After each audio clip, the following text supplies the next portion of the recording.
Akkam jirtu daawwattoota televezyiinii Oromiyaa Miidiyaa Neetwork amma Berliin Brandenburger Tor jirra bakka seena qabeessa bakka Germany lachan West if Eastin addaan bahanii turani amma Dr. Abiy Ahmed asitti dhufuudhaaf jedha mee kana ilaalchisuudhaan hawaasa biyya Berliin keessa jiraatanu ummata Oromoo keessa keessummaa tokkoon isinii gaafadhaa obbo Tasfaayee mee qophiin irraa maal fakkaata?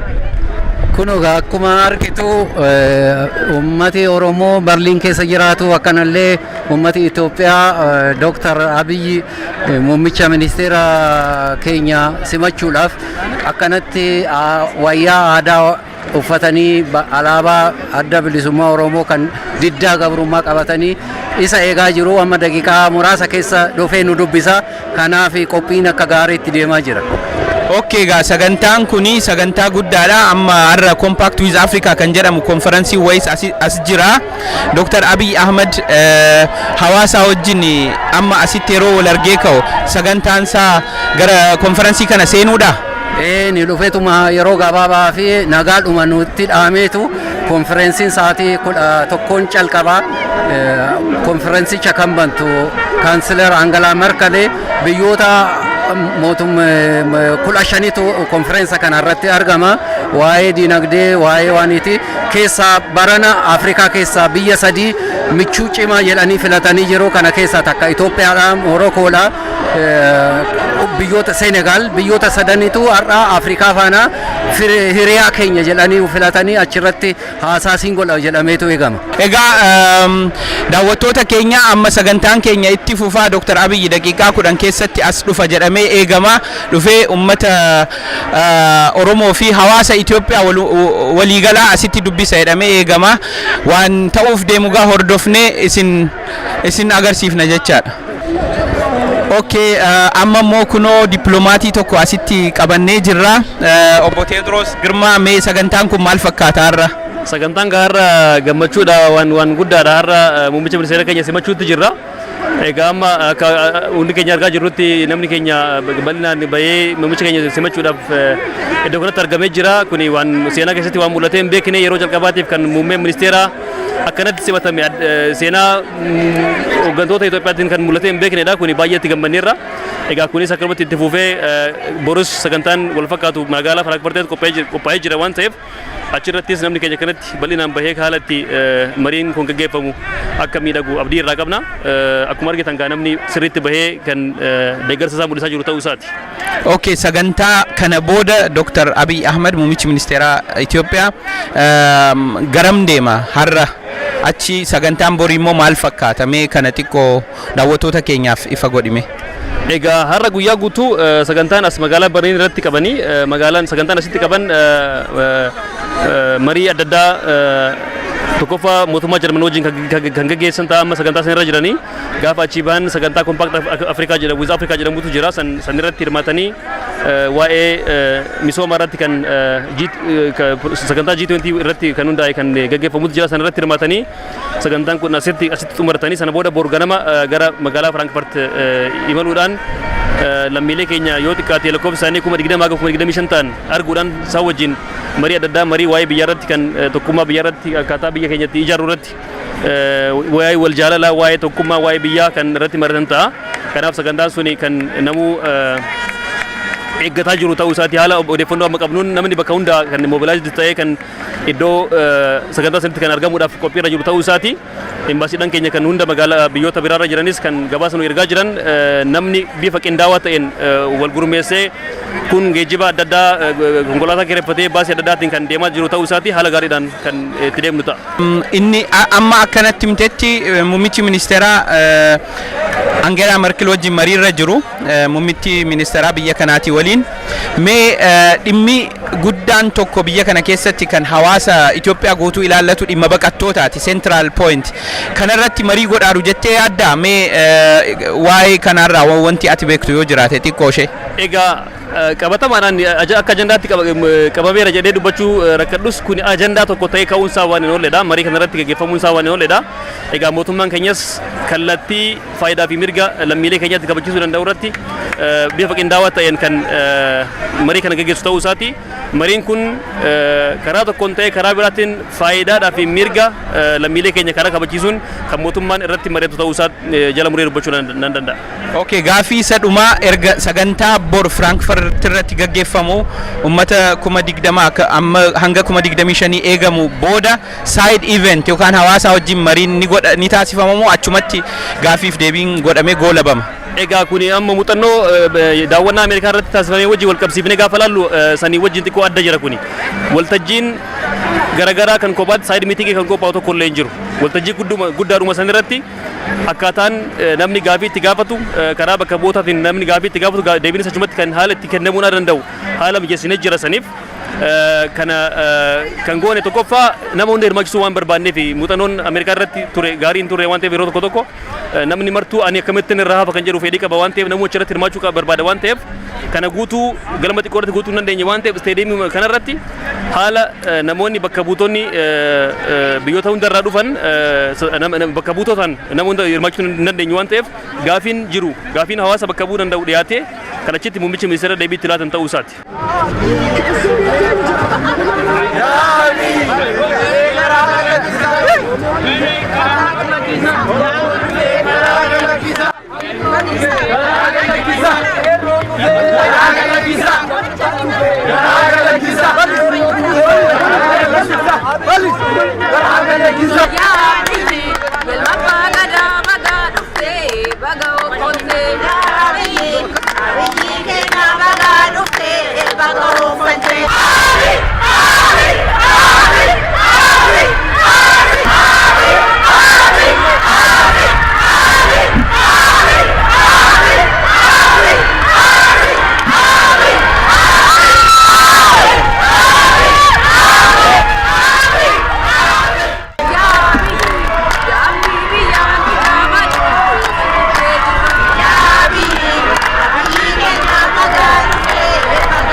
ዶክተር አብይ አህመድ የተነሳ ያገኘነው ነጻነት ለመደገፍ ነው እና ሁሉ ጊዜ ዶክተር አብይ እኛ ኦሮሞዎች ከጎንህ ነን ምን ጊዜም ካንተ ጋር ነን እና በርታ ነው የምንልቅ ኦቦ ለማ መገርሳ ከናንተ ጋር ነን የኦሮሞ ህዝብ እንወዳችኋለን ዲሞክራሲ ሰጣችሁናል ነጻነት ሰጣችሁናል የፈለግነው መናገር ችለናል በጣም ነው የምናመሰግናችሁ በጣም ነው የምንወዳችሁ ጀዋር በጣም ነው ማደንቅክ ኦኤምኤን በመክፈትክ ነው ዛሬ ህዝቡ ከዳር እስከ ዳር እንደዚህ እንዲነቃነቅ ያደረከው ቄሮን የመሰረትከው በጣም ነው አንተን ምሳና መሰግንካ እናልፈም ቴንክ ዩ አብይ ከኛ መጋኑቴ ባጎ ከልቴና አብይ ያቢቢ ያዲና ከሞ አካሱራ ያብይ ከኛ ዲና ከሞ አካሱራ አብይ ጀግና ነው አብይ ከኛ መጋኑቴ ባጎ ከልቴ አብይ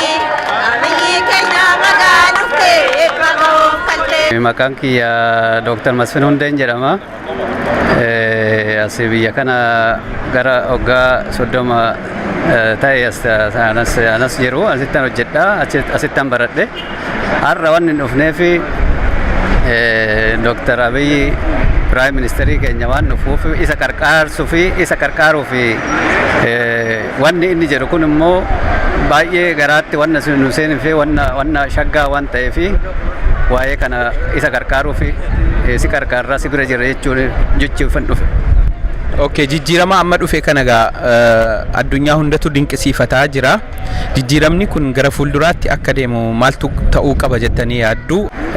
Fuulduratti immoo wanni godhamu wanni jiraatu akkumatti inni isaani Abiyyi fi Lamma warra hundaa ta'anii odoo irraa hin deebi'in hin dadhabini hojjaa hojjechuu jiran kana hojjaa irra jiran kana itti fufuudha itti jabaadha itti haa jabaatanii yoo isaan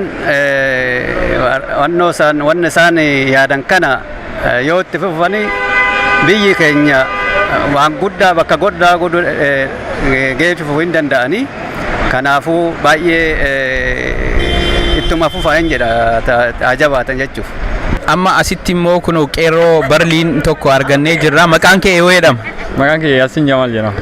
Maaliif bulchiinsa Dr. Abiy deeggartame kana gaafii koo isa dhumaa babal'isiitiin haa deebisi.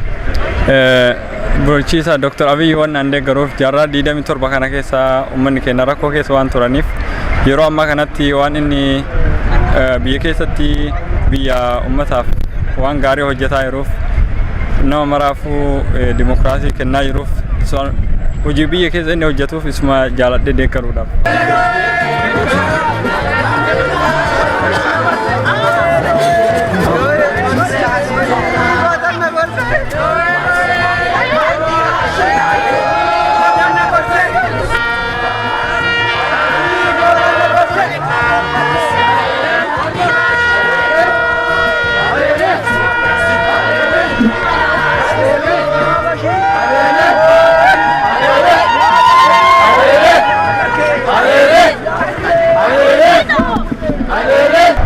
amma moogaa kunoo hayyuu keenya hoogganaa hawaasa Berliin yeroo dheeraadhaaf kan turanii fi amma immoo miseensa boordii OMN kan ta'an Dr. Sufiyaan biratti argamu. Mee Dr. Sufiyaan har'a uummanni maaliif asitti qabame kana naa ibsa? Gaarii abdii keenya gaafii gaariidha. Har'aan tana ilmaan Oromootii fi kan Itoophiyaattis har'aan tana Biraandenberg tuur fuulatti dhaabbannee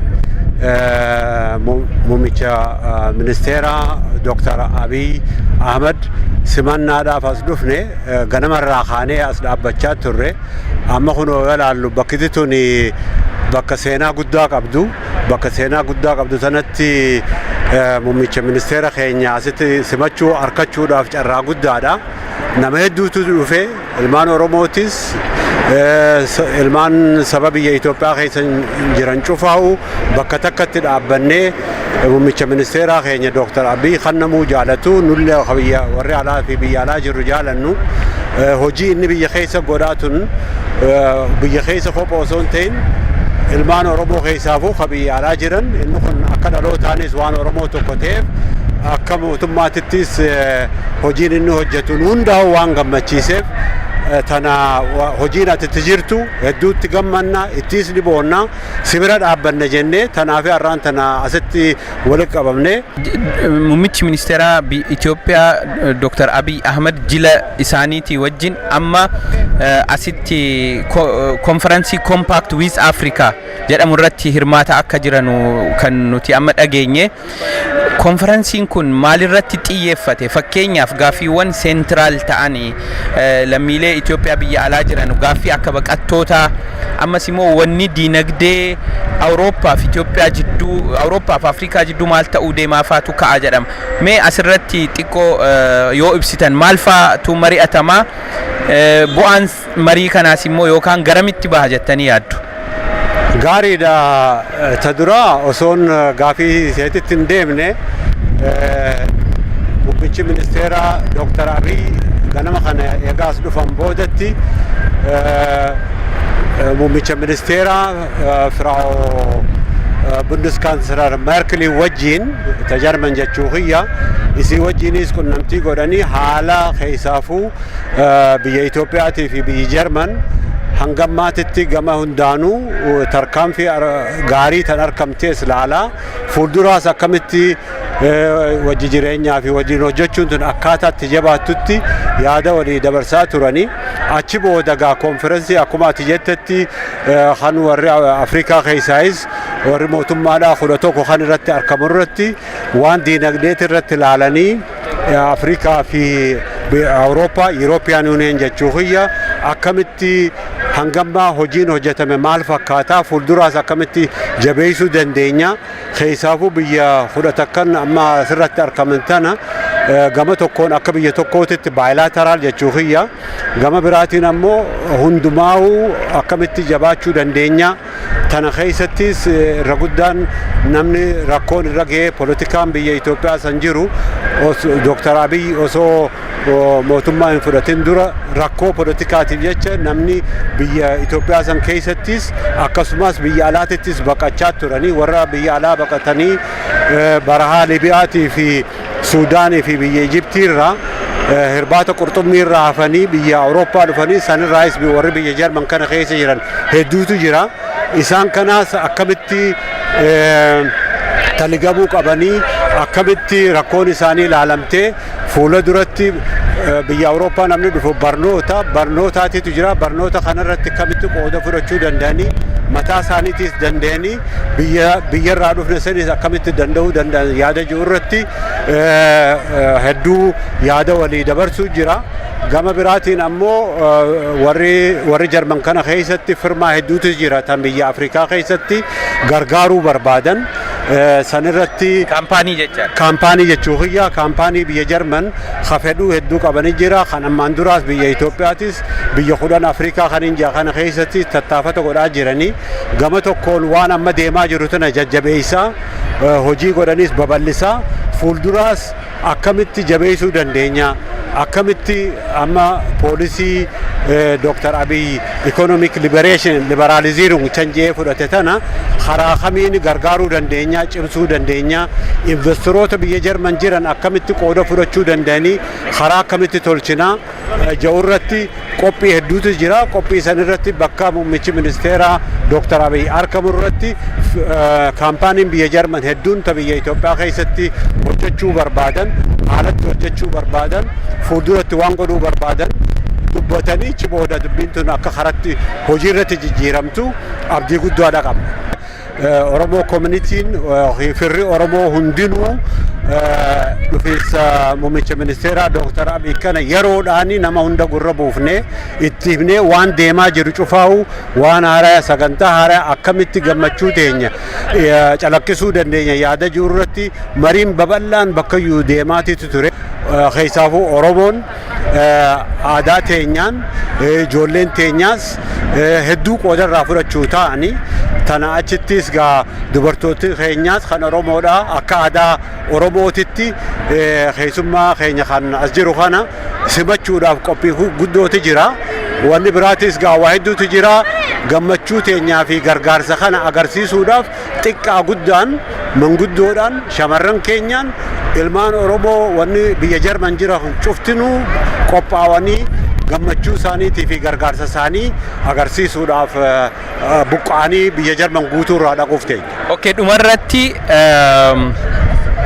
amma nuti gargaarsa keenya babal'ifnee yookaan ciminaan Dr. Abiyyiin bulchiinsa isaa deeggaruuf uummanni karaa hundaan yaa'aa jira.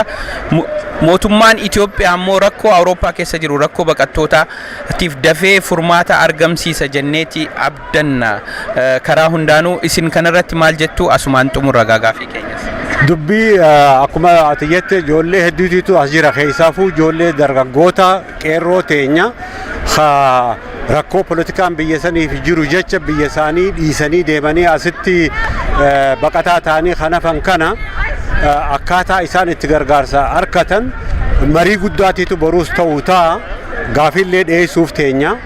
Kanaaf qabeenya keenya ijoolleen as jirtu tuni fuula dura biyya Oromiyaas haa ta'u biyya Itoophiyaas haa ta'u warra biyya jaaruu danda'anii kanaaf fuuldura ijoolleen teenya tun qabeenya teenya yoggaa jennu qabeenya teenya sana akka gaariitti akka baratanii muuxannoodhaan mataa isaaniitis maatii isaaniitis biyya teenyaas jaaruu danda'uun qabeenya keenya waan ijoollee teenya taateef ijoollee tana akkaataa isaan itti gargaaraman boruus ni calaqqifna mariis ni goona akka mootummaa Jarmanii fi mootummaan Itoophiyaa dubbii tanarratti marii godhanis dhiibbaa ni goona.